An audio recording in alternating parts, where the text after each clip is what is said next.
आप सबको मेरा नमस्कार। गणतंत्र दिवस की सब लोगों को बहुत बहुत शुभकामनाएं। हम देखते हैं कि किस तरह से बॉर्डर के ऊपर जवान सैनिक देश की रक्षा के लिए, हमारी सुरक्षा के लिए अपनी जान की बाजी लगा देते हैं। किस तरह से पुलिस वाले डे टू डे अपनी जिंदगी में हमारी सुरक्षा के लिए कई बार ट्रैफिक के ऊपर, कई बार हमारे लॉ एंड ऑर्डर के दौरान अपनी जान की बाजी लगा देते हैं। उसी तरह से होमगार्ड, सिविल डिफेंस वॉलंटियर्स अपनी जान की परवाह किए बिना हम लोगों की सुरक्षा करते हैं। ऐसे लोगों की जब मौत हो जाती है, जब ऐसे लोग शहीद हो जाते हैं, अभी तक हमारे देश में व्यवस्था बड़ी खराब थी। इनके परिवार रुल जाते हैं, इनके परिवार को पूछने वाला कोई नहीं होता है।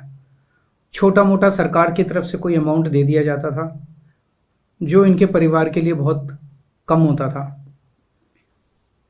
जब से हमारी सरकार बनी है, हम ऐसे शहीदों की जान की कीमत नहीं लगाई जा सकती, उनकी जान के पैसे नहीं दिए जा सकते, लेकिन एक तरह से उनके परिवार की मदद करने के लिए और उनको सम्मान देने के लिए हमने तय किया कि ऐसे सभी शहीदों को मरणोपरांत उनके परिवार को 1-1 करोड़ की राशि दी जाएगी। अभी तक पिछले 7-8 साल में हम कई ऐसे शहीदों को, मैं खुद उनके घर जा जाके कई सारे शहीदों को हम सम्मान राशि दे चुके हैं। आज 8 और ऐसे शहीदों को मैं नाम अनाउंस कर रहा हूं जो पिछले कुछ समय में शहीद हुए और के परिवारों को 1-1 करोड़ रुपए की सम्मान राशि दी जाएगी। नांगलोई के दिनेश कुमार जी हैं, सीआरपीएफ के 205 कोबरा बटालियन में बतौर इंस्पेक्टर काम करते थे। 2013 में एक आईडी विस्फोट में वो गंभीर रूप से घायल हो गए। बहुत लंबे समय तक अस्पताल में रहे और 2017 में उनका निधन हो गया। दिनेश कुमार जी की शहादत को हम नमन करते हैं और उनके परिवार को 1 करोड़ रुपए की सम्मान राशि दी जाएगी। द्वारका के रहने वाले हैं कैप्टन जयंत जोशी।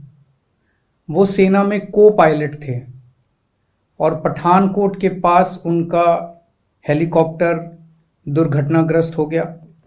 उन्हें पठानकोट के आर्मी हॉस्पिटल में ले जाया गया। के भी परिवार को 1 करोड़ रुपए की सम्मान राशि दी जाएगी। दिल्ली पुलिस में एएसआई थे महावीर जी, सरस्वती गार्डन में रहते थे। मेहता चौक पॉइंट पे ड्यूटी पे थे और ड्यूटी पे ट्रैफिक रूल्स का फॉलो करवा रहे थे सबसे, और एक व्हीकल की चपेट में आ गए। ड्यूटी करते वक्त एक व्हीकल की चपेट में आ गए, अस्पताल ले जाया गया, लेकिन उनका वहां पे निधन हो गया। महावीर जी के भी परिवार को 1 करोड़ रुपए की सम्मान राशि दी जाएगी। हमारा दिल्ली फायर डिपार्टमेंट में प्रवीण कुमार जी एक फायर ऑपरेटर थे। तो डिस्पोजेबल प्लेट बनाने की एक फैक्ट्री में आग लग गई। वो आग बुझाने के लिए वहां पे पहुंचे। फैक्ट्री का पिछले वाला जो हिस्सा है वो सारा पूरा कोलैप्स कर गया। ये उसके चपेट में आ गए और वहां इनका निधन हो गया। प्रवीण कुमार जी के भी परिवार को 1 करोड़ रुपए की सम्मान राशि दी जाएगी। रोहिणी के निवासी हैं Radheshyam ji. Delhi police Burari traffic circle में बतौर एएसआई ड्यूटी पर थे। उन्होंने देखा कि एक व्हीकल जो है वो ट्रैफिक नियमों का पालन नहीं कर रहा। उसको पकड़ने के चक्कर में वो दूसरे व्हीकल की चपेट में आ गए और उनकी मौत हो गई, वो शहीद हो गए। उनके परिवार को भी 1 करोड़ रुपए की सम्मान राशि दी जाएगी। छठे हैं दिल्ली होमगार्ड के जवान नरेला निवासी भरत सिंह जी। 6 जनवरी 2021 की रात को आउटर रिंग रोड मुकरबा चौक फ्लाईओवर पे नाइट पेट्रोलिंग पे थे और पेट्रोलिंग के दौरान एक अज्ञात व्हीकल ने उन्हें टक्कर मारी और उनकी मौके पे मौत हो गई। उनके परिवार को भी 1 करोड़ रुपए की सम्मान राशि दी जाएगी। दिल्ली होमगार्ड के जवान वेस्ट विनोद नगर निवासी नरेश कुमार जी लक्ष्मी नगर थाने में कार्यरत थे। पिकेट ड्यूटी के दौरान वो एक व्हीकल का शिकार हो गए। वाहन ने उन्हें अपनी चपेट में ले लिया। उनके परिवार को भी 1 करोड़ रुपए की राशि दी जाएगी। और 8वें नंबर पे पांडव नगर निवासी Puneet Gupta ji civil defence volunteer थे।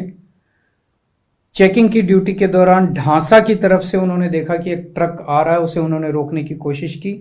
ट्रक ने रुकने की बजाय उन्हें एक्सीडेंट करके वो मौके पे उनकी मौत हो गई।